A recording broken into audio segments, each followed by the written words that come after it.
ہر نماز کے بعد آپ کو سجدہ شکر کا ایک خاص طریقہ بتاتے ہیں جو اولیاء کرام کا معمول ہے۔ سجدہ شکر کی برکت سے اللہ پاک نعمتوں کے دروازے کھول دیتے ہیں، خیروں کے دروازے کھول دیتے ہیں، برکات کا نزول ہوتا ہے، مصیبتیں، بیماریاں، پریشانیاں، تکلیفیں، مصائب و آلام رخصت ہو جاتے ہیں، بھاگ جاتے ہیں، اور اللہ پاک ہر غم سے ہم سے نجات عطا فرما دیتے ہیں۔ ایسا سجدہ شکر اپنی زندگی کا معمول بنا لیں۔ آپ نے کیا کرنا ہے؟ جب بھی آپ نماز سے فارغ ہوں، فرضوں سے فارغ ہوں، سنتوں سے فارغ ہوں، نوافل سے فارغ ہو کے اسی طرح قبلہ رخ دوزانوں بیٹھ کے ایک سجدہ کریں، اور سجدہ کر کے سجدے میں 7 بار آپ پڑھیں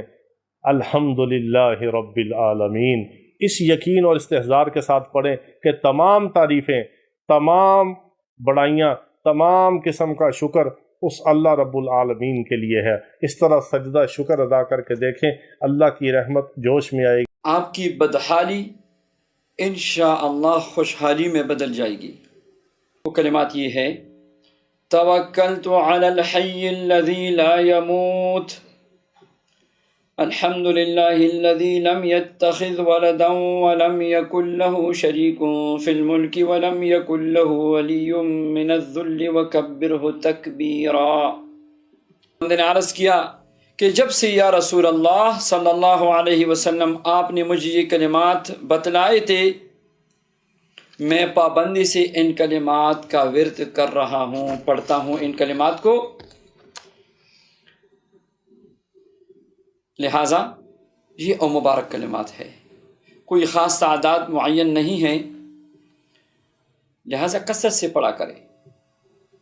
100 دفعہ روزانہ پڑھا کرے، 200 مرتبہ پڑھا کرے، 300 مرتبہ پڑھا کرے۔